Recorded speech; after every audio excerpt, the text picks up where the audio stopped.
Next chapter of sectoral aspects in Indian economy. Subject is private sector in India.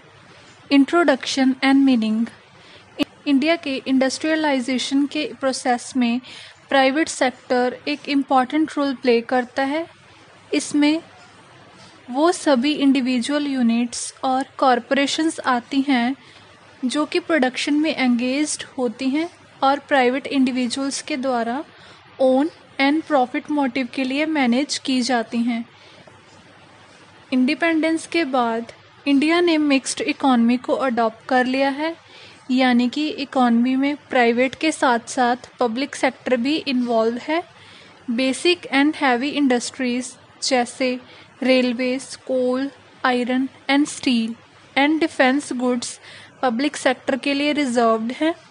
Consumer goods industry और agriculture private sector में आती हैं।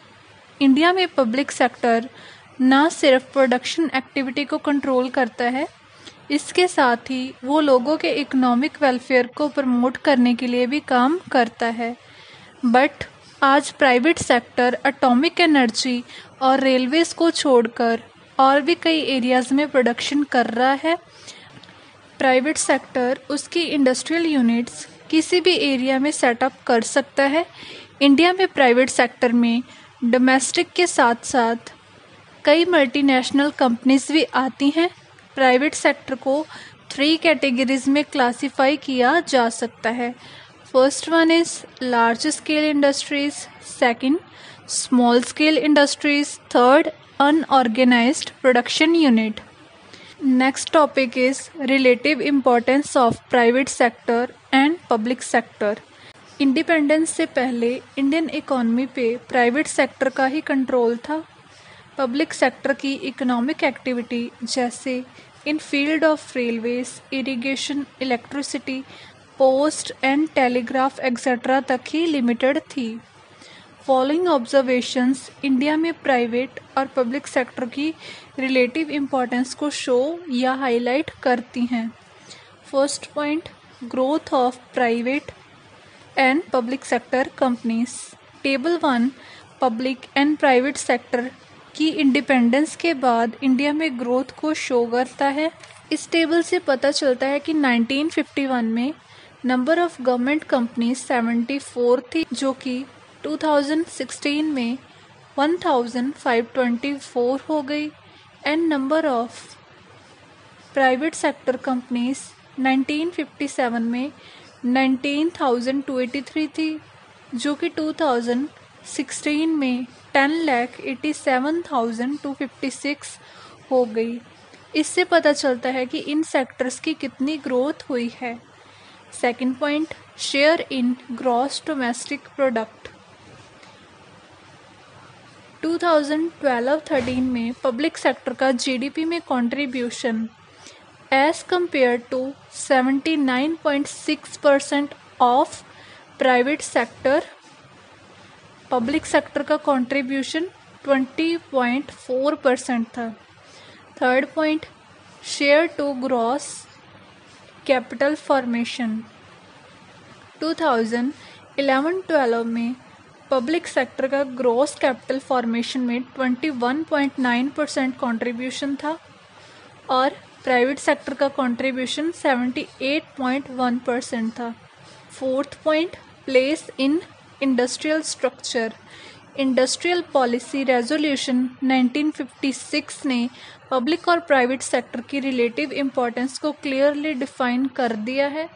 Almost सभी 17 basic और heavy industries को public sector के लिए रिजर्व कर दिया गया है, जैसे इसमें petroleum, iron, steel, fertilisers, railways etcetera आती हैं।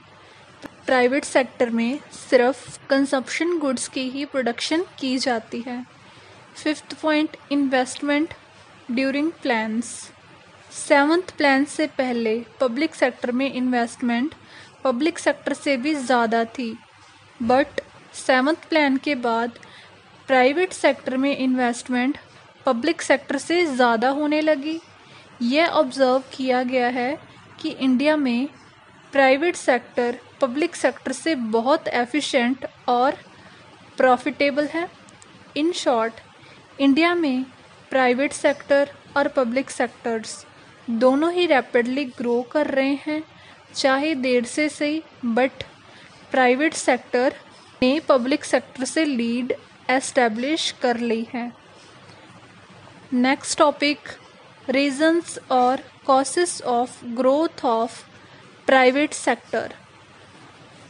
First point, political security and stability. Independence से लेकर इंडियन इकॉनमी पॉलिटिकली सिक्योर और स्टेबल हो रही है। सेपरेटिज्म वाली डोमेस्टिक फोर्सेस को कंट्रोल किया गया, जिससे इंडस्ट्रियल सेक्टर की ग्रोथ के लिए प्लेजेंट एनवायरनमेंट मिला। Second point, United market. India की यूनाइटेड मार्केट ने भी प्राइवेट सेक्टर की ग्रोथ में कंट्रीब्यूट किया है। प्रिंसली स्टेट्स यानी कि वो स्टेट्स जिन पे पहले राजा महाराजा राज करते थे, उनको इंडिया में मर्ज करने से, मिला लेने से मार्केट साइज और भी एक्सपेंड हो गया, जिससे मॉडर्नाइजेशन और इंडस्ट्रियल सेक्टर की ग्रोथ बूस्ट हो गई है। Third point, development of capitalist agriculture. कई तरह की लैंड रिफॉर्म्स, जैसे ज़मींदारी सिस्टम को अबॉलिश करना, ख़त्म करना, ग्रीन रेवोल्यूशन आने से, एग्रीकल्चर का कमर्शियलाइजेशन होने से फूड ग्रेन्स के साथ रॉ मटेरियल का सरप्लस अवेलेबल हो रहा है। इंडस्ट्रीज़ के लिए रॉ मटेरियल अवेलेबल होने से प्राइवेट कैपिटलिज्म एक्सपेंड हुआ है। Fourth point, protection against foreign companies. Independence से पहले ब्रिटिश गवर्नमेंट इंडियन इंडस्ट्री को बहुत लिमिटेड प्रोटेक्शन प्रोवाइड करती थी, जिससे इंडिया की इंडस्ट्रियल ग्रोथ नहीं हो पा रही थी। बट इंडिपेंडेंस के बाद इंडियन इंडस्ट्री को फॉरेन कंपटीशन से प्रोटेक्शन प्रोवाइड की गई। इंपोर्ट्स को ज़्यादा इंसेंटिव्स देकर एनकरेज किया गया, इससे भी डोमेस्टिक इंडस्ट्री की ग्रोथ हुई। Fifth point, government help. Indian government private sector को फाइनेंशियल हेल्प भी प्रोवाइड करती है। बहुत से फाइनेंशियल इंस्टीट्यूशंस और कमर्शियल बैंक्स को इंडस्ट्री की क्रेडिट नीड्स फुलफिल करने के लिए एस्टेब्लिश किया गया। गवर्नमेंट इंडस्ट्रीज़ को कई तरह के कंसेशंस और सब्सिडीज़ भी प्रोवाइड करती है। इसके साथ ही गवर्नमेंट प्राइवेट इंडस्ट्रीज़ को टेक्निकल हेल्प भी प्रोवाइड करती है। Sixth point, impact of public sector. Public sector की in field of basic industries growth होने से प्राइवेट सेक्टर को इंफ्रास्ट्रक्चर फैसिलिटी मिल पा रही हैं, जिससे वो ग्रो कर पा रहे हैं। बट इंफ्रास्ट्रक्चर फैसिलिटीज़ के बिना प्राइवेट सेक्टर शायद इतनी ग्रोथ ना कर पाता। Seventh point, allowing Indian private corporate sector to invest outside India. 2008-9 में इंडियन कंपनीज के द्वारा फॉरेन कंट्रीज में इन्वेस्टमेंट की लिमिट। आज कई Indian companies outside India invest कर रही हैं और आउटसाइड इंडिया कंपनीज को एक्वायर कर रही हैं। जैसे टाटा स्टील इंडियन कंपनी ने एक European company Corus steel acquire कर ली है। नेक्स्ट टॉपिक, इम्पोर्टेंस और role of private sector enterprises in economic development. First point, private sector and industrial development. Private sector की ग्रोथ होने से कंट्री की इंडस्ट्रियलाइजेशन हो गई है। इंडिपेंडेंस के बाद बेसिक इंडस्ट्रीज़ जैसे sugar, textiles and jute etcetera private sector में एस्टेब्लिश हुई हैं। प्राइवेट एंटरप्रेन्योर्स ने फॉरेन काउंटरपार्ट्स के साथ कोलैबोरेशन करके कई इंडस्ट्रीज़ एस्टेब्लिश की हैं। टाटा, बिरला, रिलायंस ने फॉरेन कंट्रीज़ में भी कई इंडस्ट्रियल कंपनीज एस्टेब्लिश की हैं। इस तरह प्राइवेट सेक्टर इंडस्ट्रियल ग्रोथ में कंट्रीब्यूट करता है। Second point, private sector and agriculture development. India में प्राइवेट सेक्टर में एग्रीकल्चरल एक्टिविटीज़ जैसे dairying farming, poultry farming, fishing etcetera include हैं। गवर्नमेंट की कॉपरेशन और असिस्टेंस यानी कि हेल्प से प्राइवेट सेक्टर ने इस एरिया में काफ़ी ग्रोथ की है। इंडिया में ग्रीन रेवोल्यूशन का क्रेडिट प्राइवेट सेक्टर को जाता है। इससे इंडिया फूड ग्रेन प्रोडक्शन में सेल्फ सफिशिएंट बन चुका है। प्राइवेट सेक्टर ने इंडियन एग्रीकल्चर की मशीनाइजेशन और मॉडर्नाइजेशन में कंट्रीब्यूट किया है। Third point, private sector and productivity. Private sector ने हायर प्रोडक्टिविटी लेवल एक्वायर कर लिया है। इसने इंडिजीनियस यानी कि हमारे इंडिया की डोमेस्टिक टेक्नोलॉजी को स्ट्रॉन्ग फाउंडेशन प्रोवाइड की है। इसके अलावा प्राइवेट सेक्टर ने जॉइंट वेंचर्स और फॉरेन कोलैबोरेशंस के साथ मॉडर्न टेक्नोलॉजी को इंट्रोड्यूस करने में इम्पॉर्टेंट रोल प्ले किया था। इससे इंडस्ट्रियल सेक्टर में प्रोडक्टिविटी प्रमोट हुई है। Fourth point, private sector and small scale industries. Government of India की इंडस्ट्रियल पॉलिसी ने प्राइवेट सेक्टर में स्मॉल स्केल इंडस्ट्रीज़ की ग्रोथ और डेवलपमेंट को पुश किया है।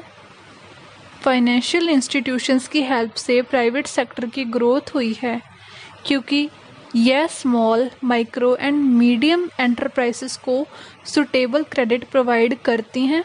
इनकी ग्रोथ से बहुत सी एम्प्लॉयमेंट भी जनरेट हुई है। इस तरह private sector come developed but over populated country जैसे इंडिया की ग्रोथ में इम्पॉर्टेंट रोल प्ले कर रहा है। Fifth point, private sector and trading.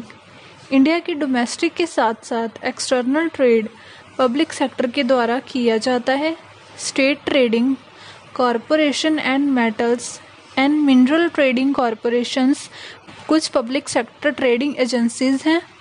फिर भी bulk of trading activity private sector के डायरेक्ट कंट्रोल के अंडर होती हैं। Sixth point, rate of profitability.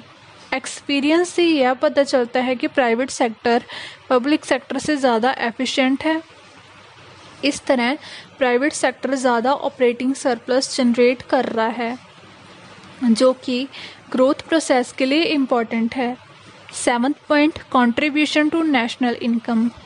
Private sector का इंडियन इकॉनमी में एक इम्पॉर्टेंट स्टेटस है। यह पब्लिक सेक्टर से ज़्यादा जीडीपी में कंट्रीब्यूट करता है। Eighth point, major earner of foreign exchange. Private sector foreign exchange का मेजर अर्नर है। ये readymade garments, precious gems, stones, ornaments, leather goods, handicrafts etcetera को एक्सपोर्ट करता है। नेक्स्ट टॉपिक इज लिमिटेशंस और defects of private sector. First point, priority to the production of non essential goods. Private sector में सिर्फ profit motive के लिए काम किया जाता है, इसलिए सिर्फ वही कमोडिटीज़ या गुड्स ही प्राइवेट सेक्टर प्रोड्यूस करता है जिससे मैक्सिमम प्रॉफिट जनरेट हो। इंडिया जैसी पुअर कंट्री स्कार्स रिसोर्सेज का मिसयूज़ अफोर्ड नहीं कर सकती। प्राइवेट सेक्टर में सोशल वेलफेयर की ओर ध्यान नहीं दिया जाता। सोसाइटी के रिच सेक्शन के द्वारा की गई अच्छी डिमांड में सोसाइटी के पुअर सेक्शन के द्वारा की गई डिमांड से ज़्यादा इन्वेस्टमेंट की जाती है। Second point, encouragement to concentration of economic power and monopolistic trends. Private sector उसकी इकोनॉमिक पावर को मोनोपोलिस की ग्रोथ के लिए एनकरेज कर रहा है। गवर्नमेंट कंट्रोल्स और रिस्ट्रिक्शन की वजह से सिर्फ बिग एंटरप्राइजेस ही लाइसेंस लेने में सक्सीड हो पाई हैं। इस तरह बल्क ऑफ इंडस्ट्रियल यूनिट्स सिर्फ बिग इंडस्ट्रियल हाउसेस के लिए मोनोपोली बन चुकी हैं, जिससे पुअर लोगों के अगेंस्ट इनकम और वेल्थ का डिस्ट्रीब्यूशन हाईली अनइक्वल हो जाता है। Third point, industrial disputes. Private sector में इंडस्ट्रियल डिस्प्यूट्स काफ़ी कॉमन हो चुके हैं।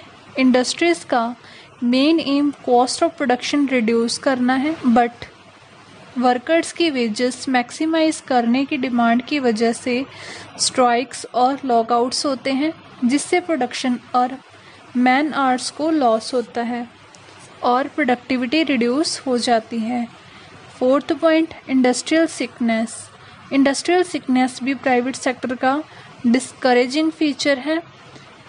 मशीनरी के एक्सेसिव यूज़ यानी कि ज़रूरत से ज़्यादा यूज़, पुअर मैनेजमेंट और लैक ऑफ क्वालिटी कंट्रोल की वजह से प्राइवेट सेक्टर लॉसेस फेस करता है, जिससे wastage of resources, unemployment, loss of production, loss of revenue to government etcetera होता है।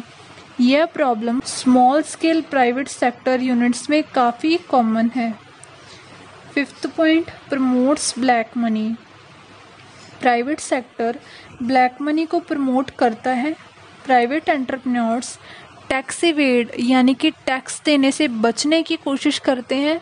वो books of accounts properly maintain नहीं करते और सेल्स, प्रोडक्ट, इनकम को अंडर रिकॉर्ड यानी कि जितना उसे रिकॉर्ड करना चाहिए एक्चुअल अमाउंट से कम रिकॉर्ड करते हैं, ताकि वो कम सेल्स टैक्स, एक्साइज ड्यूटी और कम इनकम टैक्स पे कर सकें।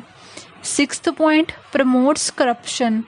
प्राइवेट एंटरप्रेन्योर्स कई बार करप्ट प्रैक्टिसेस में भी इन्वॉल्व होते हैं। वो पॉलिटिकल पार्टीज को डोनेशन देते हैं, गवर्नमेंट ऑफिशियल्स को रिश्वत, ब्राइब देते हैं और अपने इंटरेस्ट के अकॉर्डिंग पॉलिसीज चेंज करवा लेते हैं। इससे करप्शन प्रमोट होती है। Seventh point, ignores social welfare. Private entrepreneur का मेन ऑब्जेक्टिव और भी ज़्यादा प्रॉफिट्स अर्न करना है। इसके लिए वो उनके एम्प्लॉयज़ को कम वेजेस पे करके, पुअर क्वालिटी प्रोडक्ट्स प्रोड्यूस करके, पोल्यूशन कंट्रोल को इग्नोर करके एक्सेट्रा एक्टिविटीज़ से लोगों को एक्सप्लॉइट करते हैं। वो उनके कस्टमर से हाई प्राइस चार्ज करते हैं। वो डिसेप्टिव एडवर्टाइजमेंट यानी कि रॉन्ग एडवर्टाइजमेंट या चेंज करके एडवर्टाइजमेंट्स देकर उनके कस्टमर्स को चीट करते हैं। इस सब से सोशल वेलफेयर की इग्नोरेंस होती है। 8th point, increase in regional imbalances. Private sector enterprises ने इसकी business units well developed regions में सेटअप की हैं, जहां सफिशिएंट इंफ्रास्ट्रक्चर फैसिलिटीज़ अवेलेबल हों। वो बैकवर्ड एरियाज़ में उनकी यूनिट्स सेटअप नहीं करते। इससे रीजनल इम्बैलेंस प्रमोट होता है। इसी के साथ ही हमारा ये चैप्टर कंप्लीट होता है। अगर आपको कोई भी डाउट हो या आप कोई भी सजेशन देना चाहते हो तो आप कमेंट कर सकते हो। इस वीडियो के PDF के लिए आप हमारा टेलीग्राम ग्रुप ज्वाइन कर सकते हो, जिसका लिंक डिस्क्रिप्शन में गिवन है। And thank you for watching.